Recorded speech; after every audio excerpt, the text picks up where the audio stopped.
আসসালামু আলাইকুম রহমতুল্লাহি ওয়া বারাকাতু। সুপ্রিয় দর্শক, আমরা সাধারণত আমার এই চ্যানেলে হোমিওপ্যাথিক চিকিৎসকদের জন্যই লেকচারগুলো হয়ে থাকে। আজকে আমার এই লেকচারটা শুধুমাত্র হোমিও চিকিৎসকদের মধ্যে সীমাবদ্ধ নয়। আজকের এই লেকচারটা আমি জনসাধারণের জন্য করেছি, আপনাদের টক অফ দ্য টাউন, বিশেষ করে করোনা ভাইরাসের উপরে।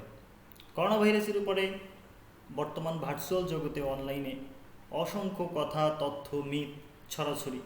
আসলে বাস্তবিক বিষয়গুলো কি সেগুলো আমাদেরকে সঠিকভাবে জানতে হবে এবং করোনা ভাইরাস প্রতিরোধ করতে হবে। সেই ব্যাপারে এ টু জেড কীভাবে হোমিওপ্যাথিক ম্যানেজমেন্ট, আর্সেনিক্যাল নাকি অন্য মেডিসিন, এই ডিটেলস আপনারা পাবেন এই ভিডিওর মাধ্যমে।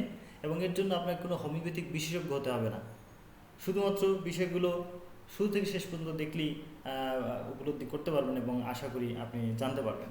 করোনা ভাইরাসের মোস্ট কমন সিমটমগুলোর মধ্যে আছে ফিভার, জ্বর, ড্রাই কফ এবং টায়ার্ডনেস বা ক্লান্তি। আর লেস কমন সিমটম যেগুলো পাওয়া গেছে একজন রোগীর মধ্যে সেগুলো হলো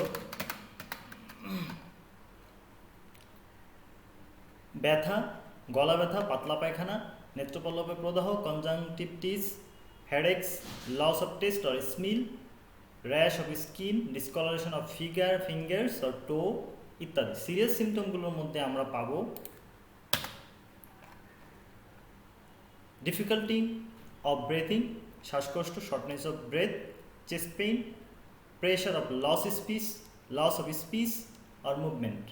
এইগুলো অর্থাৎ বুকে ব্যথা, কথা বলতে না পারা, নড়াচড়া করতে না পারা বা কষ্ট, শ্বাস প্রশ্বাসে কষ্ট, শ্বাস প্রশ্বাস ছোটো হয়ে যায়, এগুলো হলো সিরিয়াস সিমটম যখন কামিং টু দ্য ডেথ এক্ষেত্রে আসে। আর মিডল বা লেস সিমটমগুলোর মধ্যে দেখতে পেলাম আমরা ব্যথা, গলা ব্যথা, পাতলা পায়খানা, নেত্রপল্লব প্রদাহ ইত্যাদি ইত্যাদি।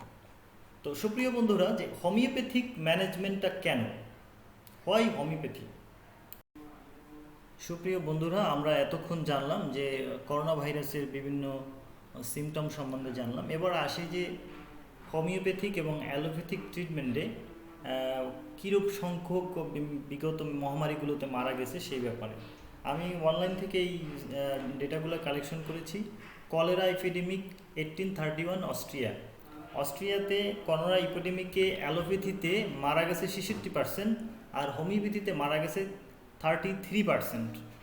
এরপরে আসেন কলেরা এপিডেমিক 1855 রিও ব্রাজিল, মারা গেছে হোমিওপ্যাথিতে 20%, অ্যালোপ্যাথিতে মারা গেছে 40%, আবার কেউ বলেছে যে 60%।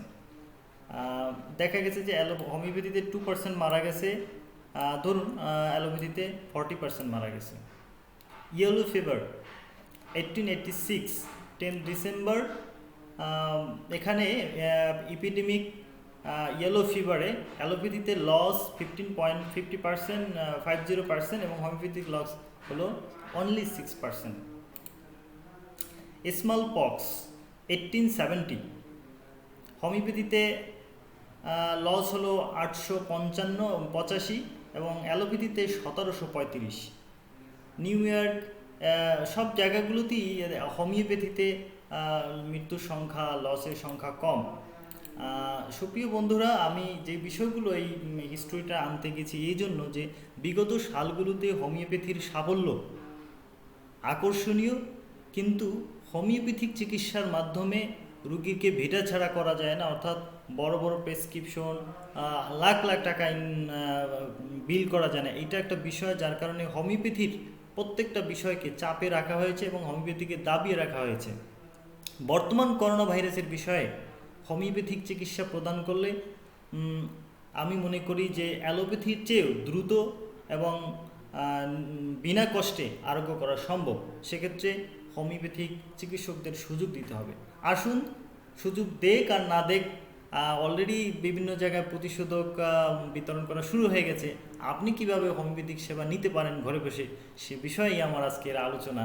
বিশেষ করে হোমিওপ্যাথিক চিকিৎসক বন্ধুরা, আপনারা গুরুত্বের সাথে খেয়াল করুন। চলুন আমরা চলে আসি আমাদের হোমিওপ্যাথিক রেপার্টরি রাডার 10। রাডারে আমি সময় বাঁচানোর জন্য আপনাদের জন্য আগেই রেপার্টাইজেশন করে রেখেছি। তো আসুন, আমাদের যে কমন যে সিমটমগুলো আছে সেই সিমটমগুলো কি আসে।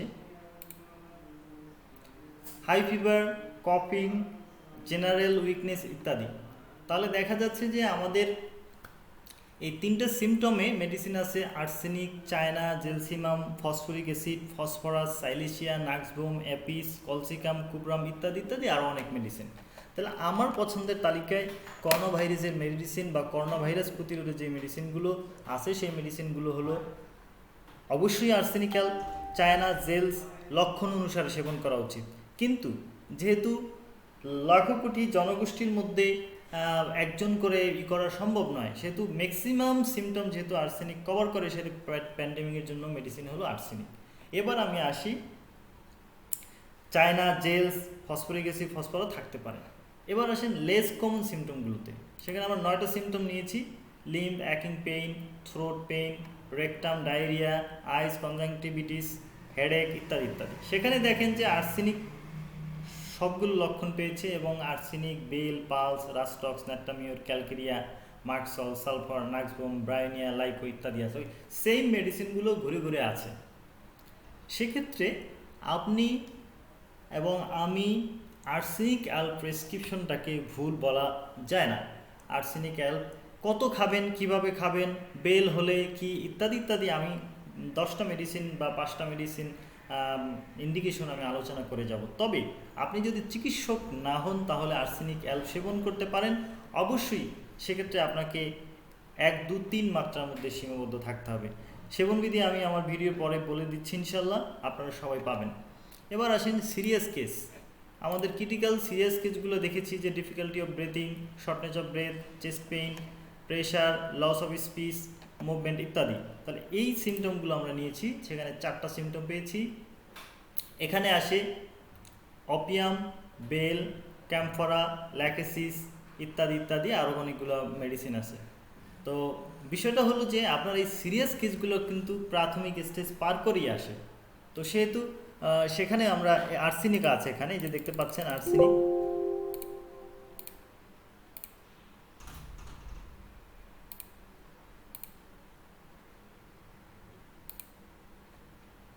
আচ্ছা, এখানেও আর্সেনিক আছে। আর্সেনিক একটা সিমটম কম পাওয়াতে আর্সেনিক শর্ট ব্রেথিং পাওয়া যায় নাই, সেই কারণে এখানেও আর্সেনিক আছে।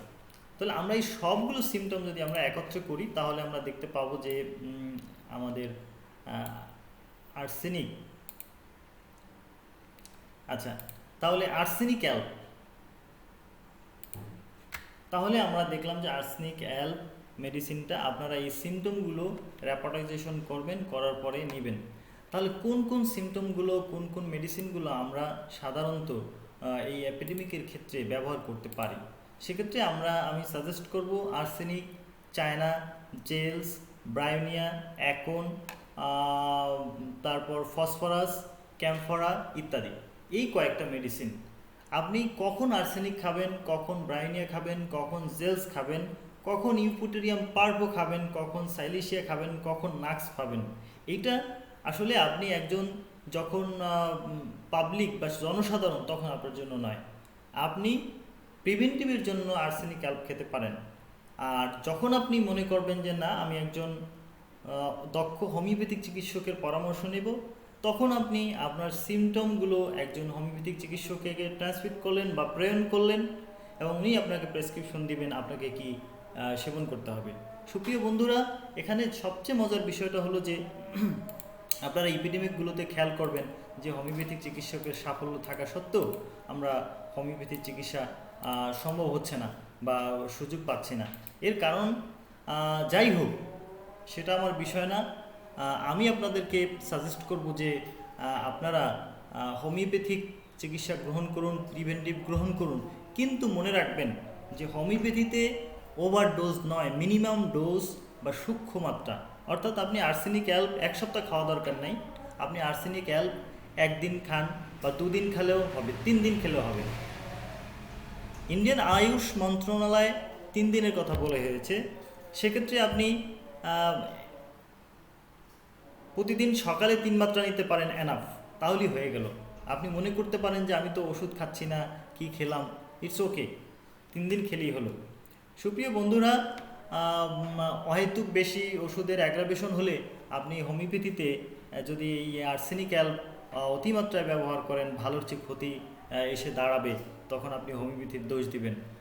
তো আমি আশা করব যে সবাই হোমিওপ্যাথিক এই দাওয়া বা হোমিওপ্যাথিক মেডিসিন, আর্সেনিক অ্যাল্প, ব্রাইনিয়া হোক, জেলস হোক, এখন হোক, আহ, সর্বোপরি আর্সেনিক অ্যাল্প আপনি সেবন করুন।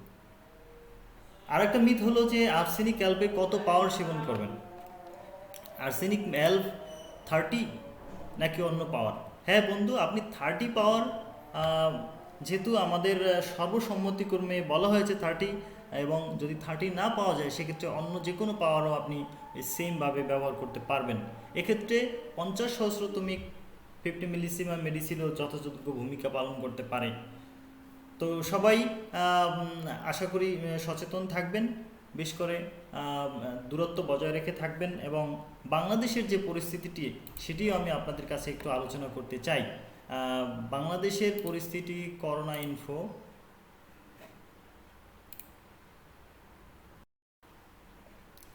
সুপ্রিয় বন্ধুরা, আমরা চলে এসেছি করোনা গভ বিডি, অর্থাৎ বাংলাদেশে আজকে 16/5/2020 বাংলাদেশের নতুন আক্রান্ত সংখ্যা 1202, অর্থাৎ রাইজিং। মৃত্যু 15, রাইজিং। 15 জন মৃত্যু হয়েছে, সুস্থ হয়েছে 279, তাও রাইজিং। অর্থাৎ আপনি দেখতে পাচ্ছেন 1202 জন কিন্তু কম নয়। 2065, 1220 জন 24 ঘন্টায় আক্রান্ত। সুতরাং মোট পরীক্ষা হয়েছে 24 ঘন্টায় 8582 জন। তো আপনি বুঝতে পারছেন যে বাংলাদেশে করোনা ভাইরাসের অবস্থা আসলে সন্তোষজনক নয়। আমরা একটু তুলনামূলক চিত্র দেখতে চাচ্ছি যে ক্যাবিটে কি হয়েছে তুলনামূলক চিত্রে দেখতে পাচ্ছেন। তো সর্বোপরি আমি যে কথাগুলো আপনাদেরকে বলতে চাচ্ছি সেগুলো হলো যে আপনি কি করবেন কি করবেন না সেটা বড় কথা না।